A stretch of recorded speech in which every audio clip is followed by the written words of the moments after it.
Garden maintenance is ramping up along with our temperatures. And on today's show, we're going to show you a unique way to train a tree. We learn more about the incense cedar. We have lawnmower maintenance tips to start the season right. And it's time to terminate the cover crops at the OSU Student Farm. Underwriting assistance for our program is provided by the Oklahoma Department of Agriculture, Food, and Forestry, helping to keep Oklahoma green and growing. Oklahoma Gardening is a proud partner with Shape Your Future, a program of the Tobacco Settlement Endowment Trust. Shape Your Future provides resources for Oklahomans to make the healthy choice the easy choice. For generations, Oklahoma Gardening has been welcomed into your homes. It's a place to learn, to grow, and be inspired. It's where Oklahoma State University bridges research, education, and passion. We share one goal: to serve the gardeners who inspire us. That's what makes Oklahoma Gardening true to Oklahoma and true to gardeners.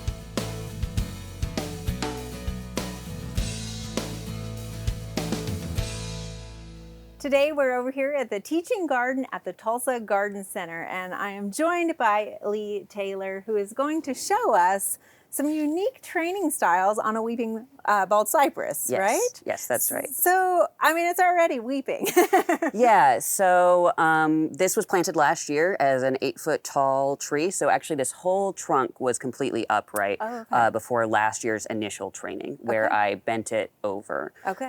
This technique comes from the Japanese tradition of Niwaki, which is sculpting garden trees, very like bonsai, just in the ground. Okay, so a little bit larger scale, right? Yes, much larger scale. Okay, so but it's an art, right, that they're trying to bring in nature? Yes, exactly. So the aesthetics are very much trying to emulate what you would see in a natural landscape.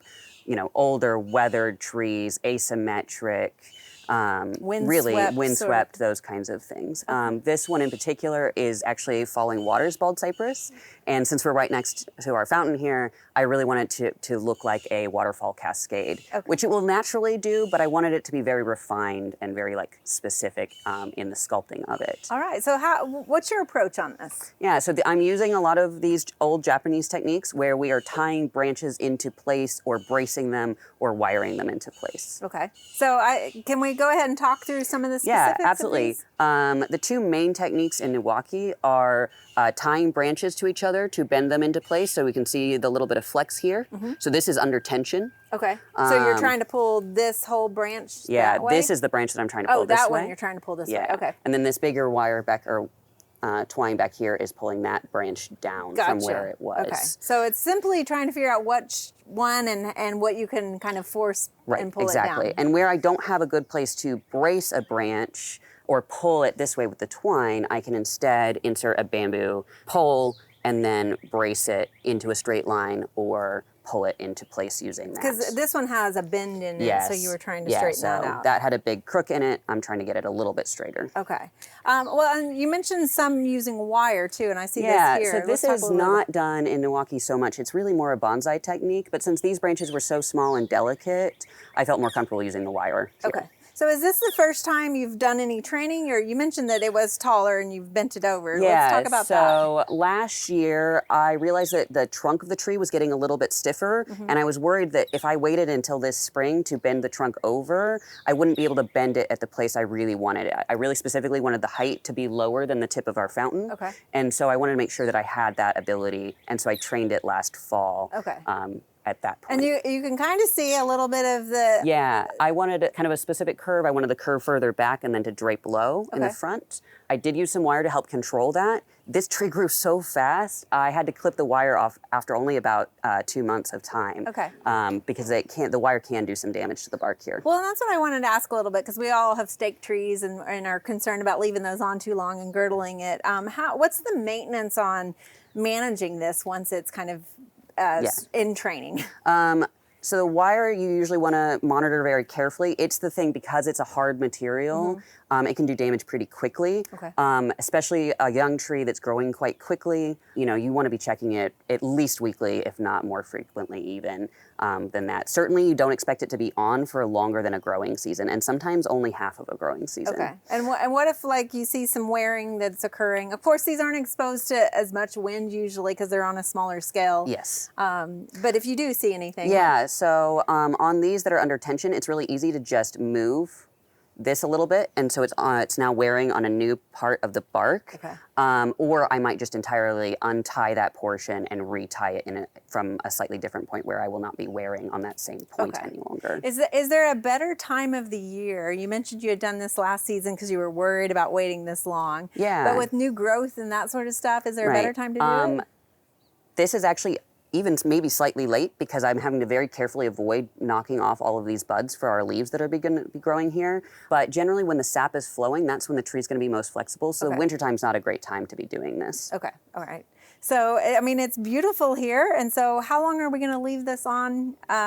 You know, you said maybe a month. Obviously, you keep checking it. I'll keep checking it. Probably most likely a lot of these, even if I redo them, I will be trying to maintain this shape through an entire growing season so that the wood sets. And then next season there may be new edits. I might not be going back to those same places, but I may be choosing, you know, the new growth. I may be adjusting some of these smaller branches as they grow into the shape that I'm really looking for. So how did you learn about this? I've always been interested in bonsai, and there's several fantastic clubs in Oklahoma. There's the Green Country Bonsai Society and the Central Oklahoma Bonsai Society. They use a lot of these techniques in bonsai material, even though this is a garden-sized tree in the ground and not in a pot. A lot of the techniques are really the same, and a lot of resources that you would use to train bonsai can be applied at this scale as well. Okay, and of course one of those bonsai clubs meets right here at the Tulsa Garden Center. Yeah. Yes. So, okay, well, and it's early spring, and I hear you also have a festival coming up. Can you tell us a little bit about that festival? So it is Oklahoma's longest running garden festival, Spring Fest. It'll be April 10th and 11th, and we're really excited. We've got about 70 vendors out on the lawn, plants, garden-related, and also some arts vendors. All right, a great opportunity to come see this tree in training, maybe get some more information about the different societies here. And yeah, absolutely. They are also tabling at the event, so fantastic time to come talk to our bonsai society or any of our other plant societies. Thank you so much, Lee. Yeah.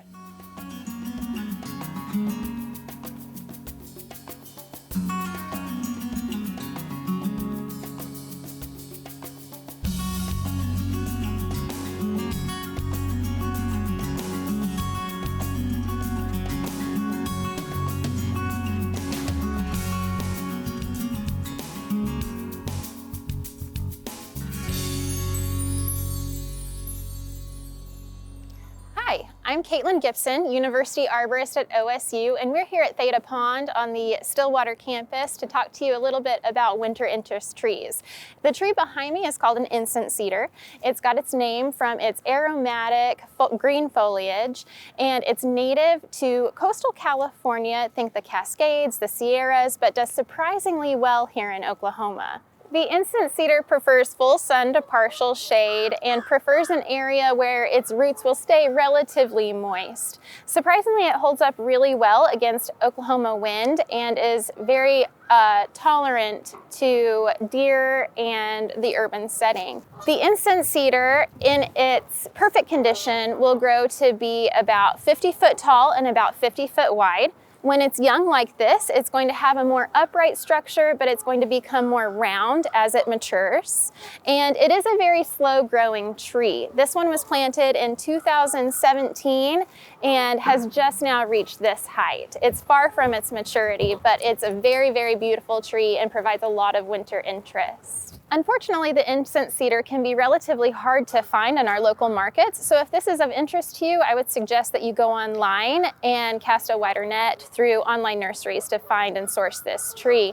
Remember that it's going to be a great option for our Oklahoma landscape, and it's going to provide beautiful visual interest year-round, especially in the winter when a lot of other trees aren't providing this color.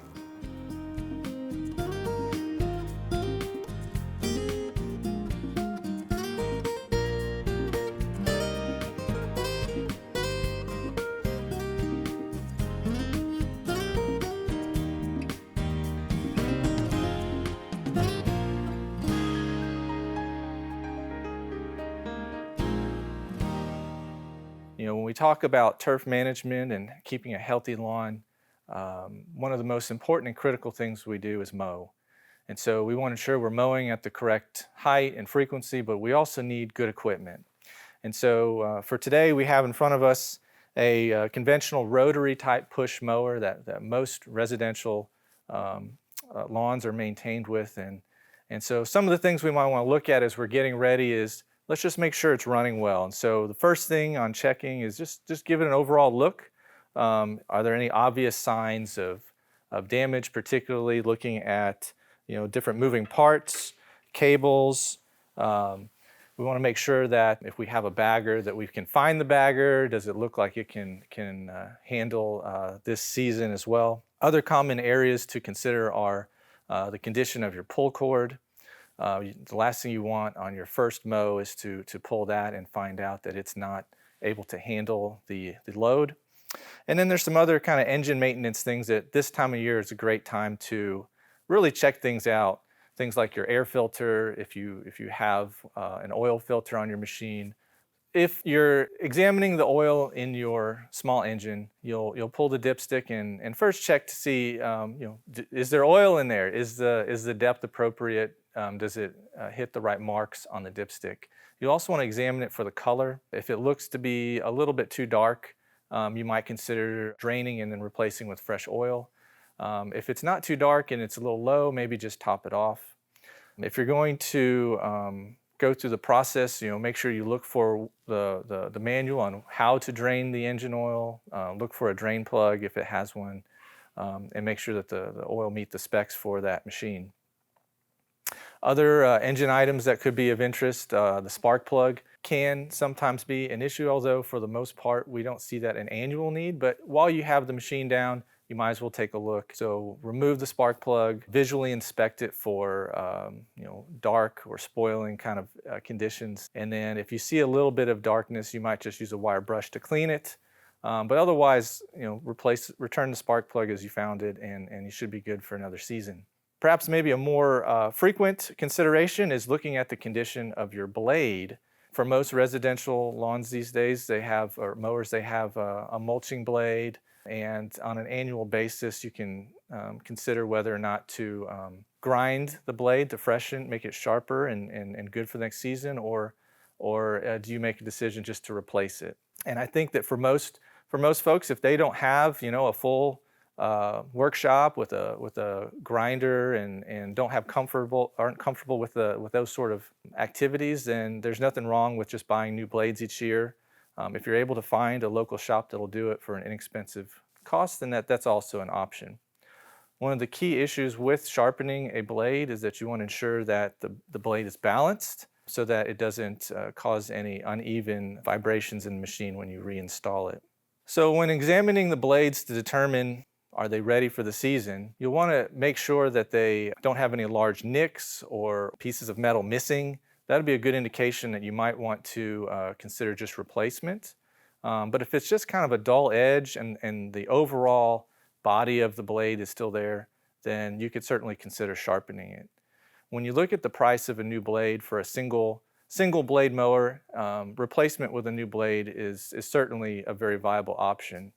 If you're looking at something like a riding mower that might have multiple mower blades, mower decks, the cost could be a little bit more important there, and you may consider finding a shop that'll sharpen the ones you have. So although this is the most common type of mower you'll find in a residential setting, there are quite a few folks that either have acquired or hire the services of a reel type mower. And so these are more commonly associated with our golf course management crews and really allow for the mowing height to drop below 1 inch. And so if you are one of those folks, you also have some blades that could be inspected this time of year. Typically there's the reel itself can be inspected, looking for usually just overall dullness of the edge, and then the bed knife which sits below similarly can be inspected. And options are to either hire a proven shop to grind those for you, or do routine maintenance in the form of backlapping to kind of hone those edges again and get them ready for the new season. The air filters can come in several different shapes and sizes for really any kind of outdoor equipment though. Those are some of the things that we want to be inspecting, not just this time of year, but throughout the season. Make sure that they are free of debris and grass clippings. Removing those, use compressed air to kind of blow out any debris. It's a good practice. Something that hopefully you did at the end of the season last year in preparation for winterization, but certainly you want to give it a good look and make sure we're ready this time. If there is some physical injury or damage to the filter, you might consider replacement. So for those of you with a warm season lawn, so Bermuda grass in particular, it's very common that first mowing of the year would be what we call a spring scalping event. And so we'll set the mower maybe at the lowest setting or maybe just above the lowest setting to try to remove a lot of that dormant old growth and really allow the Bermuda to kind of get a quick jump start on this season. So if doing that, it can generate quite a lot of debris. And so in those cases, you really do want to think about where is that going to go? And so do you have a bag for that? In that case, bagging it and then hauling it off site is a very convenient way to do it. If you don't have a bagger, consider if it's a side discharge or where those end up being and how you're going to manage the clipping debris is very important. If considering using those down the road for something like compost, be aware that oftentimes there are some residual herbicides that can be a problem in compost if those are later going to be used in vegetables and similar crops. Once you've kind of gotten going, maybe you did the initial spring scalping at a low height, you'll want to return the mower to kind of a more normal, everyday mowing height that matches your grass species and your expectations for the lawn. Doing so with a mower like this is relatively straightforward. These tires are solid and there's no issues there. If you're dealing with a riding type mower, not only do you need to set the deck appropriately, but you want to ensure that your tire pressure meets the specs as well, because we can get not only the wrong height of cut, but an uneven height if our tires are inflated improperly. So for those that have something more like this zero-turn rotary ride-on mower, there are a lot of other moving parts and considerations when you're trying to prepare for the season. In many cases, it's probably best to have a service provider on hand to do a checkup, but if you do feel like you can handle the various activities, then some things to consider are looking at the mower deck itself. Look for pulleys, look for belts that might be wearing out. Be sure that if you didn't, again, in winterizing this, clean that area, go ahead and clean it out. Make sure everything looks good, looks secure. Things that are supposed to be moving are moving freely, and that sort of thing. You also are typically going to deal with a starter and a battery in these situations, and so what's the condition of my battery? Did I store it properly? Is it dead? Make sure you get a multimeter or a battery retainer on there and just see where it's at with the battery. This is the time to kind of make sure everything's ready to go. For a lot of mowers like this, a regular garden tractor type battery is easy to find and not a big deal. If you're dealing with something that has more of a full electric type mower, those sorts of batteries have the same kind of concerns, proper storage, and the like, but those are sometimes more difficult to acquire. You may have to buy them through a specialty vendor and are certainly more expensive. So hopefully with these tips you'll have everything you need to get off to a good start this spring.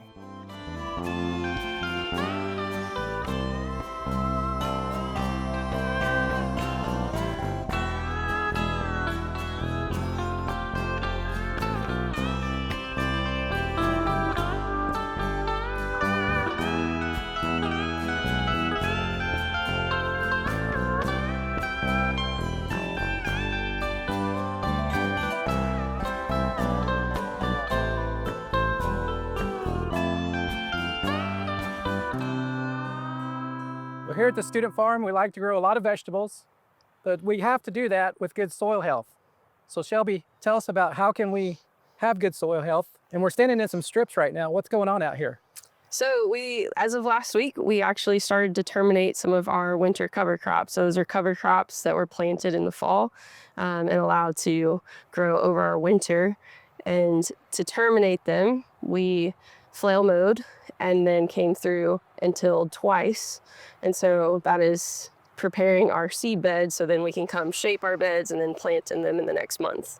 So we planted something out here. What did we plant? We planted a mixture of winter wheat, which is our cereal grain, and then crimson clover, which is a legume, so it helps fix nitrogen in our soil. So we're putting these out here just for the fact that we're going to intentionally put these into the soil. So tell me a little bit about why is that important, and also how would I know which things to plant? It's a great question. So it's important because it allows us to have roots growing in our soil during those off-season months when we don't have crops actively growing in it, which prevents erosion.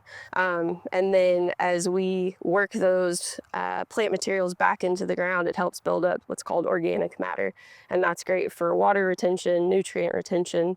What we actually see right now is called strip tilling. And so the parts that have not been tilled will actually serve as a living walkway for us, a green mulch, basically. So those will continue to grow even once we have crops planted in these strips right here. So it gives us something to walk on. It helps prevent erosion, and it helps a little bit with weed control. You mentioned some things we can measure, like organic matter. We can measure that, right? And we can measure nutrients in the soil and all these things. So which species of plants is going to give us the best return for soil health? So I'm actually doing a study on that right now. So in the last 2 weeks, I actually terminated my winter cover crop study the same way we did here, flail mowed and then tilled it twice. And I'm looking at what mixtures will provide us the most organic matter and that early spring crop nutrient availability. And so I've got a study that we're looking at a mixture of cereal grains, so winter wheat, winter rye, and winter oats. And then our 2 legumes in that study are crimson clover and Austrian winter pea.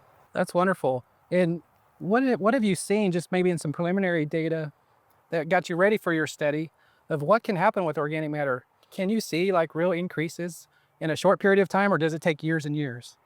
It takes time to build healthy soil, but in some of the preliminary data, we've seen the benefits of a mixture of winter wheat and crimson clover. That's why it's our go-to out here for a fall planted cover crop, because it's able to increase the plant material working back into the ground. And so our organic matter here at the student farm has grown anywhere from 1% to 2% in our different fields just since we've started out here.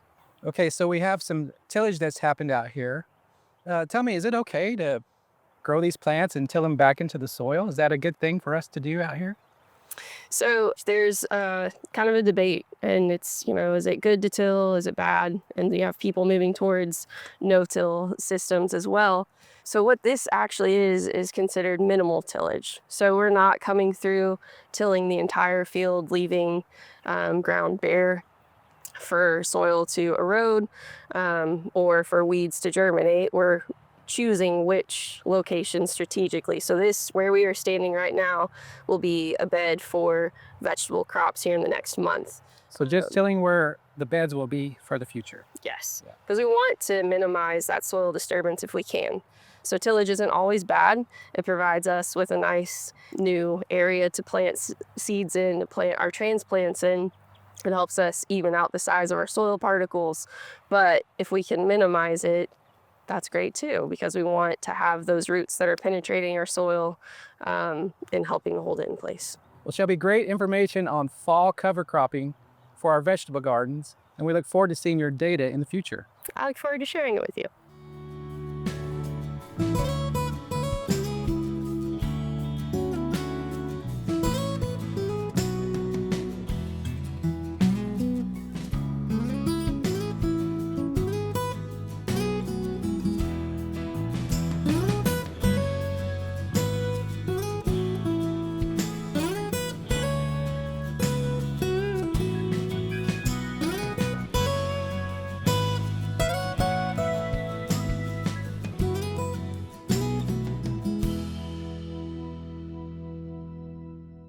And always, if you have any questions about today's show, please reach out to your local county OSU Extension office or leave us a comment on our social media.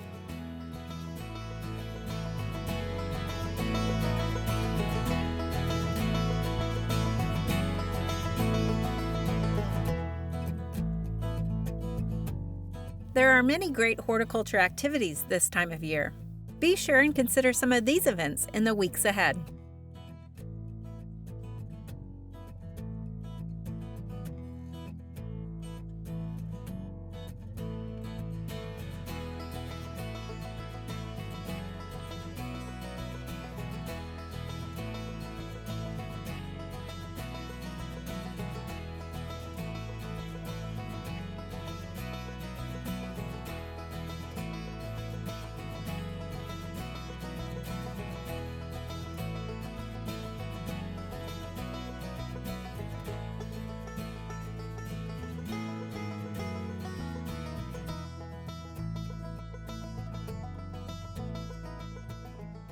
Join us next week as we're talking about asparagus and armadillos right here on Oklahoma Gardening.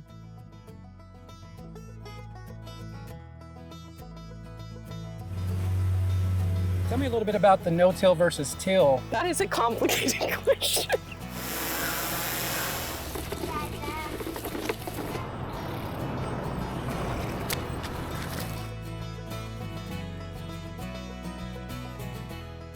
To find out more information about show topics, as well as recipes, videos, articles, fact sheets, and other resources, including a directory of local extension offices, be sure to visit our website at oklahomagardening.okstate.edu. Join in on Facebook and Instagram. You can find this entire show and other recent shows, as well as individual segments, on our Oklahoma Gardening YouTube channel. Tune in to our OK Gardening Classics YouTube channel to watch segments from previous hosts. Oklahoma Gardening is produced by the Oklahoma Cooperative Extension Service as part of the Division of Agricultural Sciences and Natural Resources at Oklahoma State University. The Botanic Garden at OSU is home to our studio garden, and we encourage you to come visit this beautiful Stillwater gem. We would like to thank our generous underwriters, the Oklahoma Department of Agriculture, Food, and Forestry, and Shape Your Future, a program of the Tobacco Settlement Endowment Trust. Additional support is also provided by the Tulsa Garden Club, Greenleaf Nursery and the Garden Debut Plants, the Tulsa Garden Center, the Oklahoma Horticultural Society, and the Tulsa Herb Society.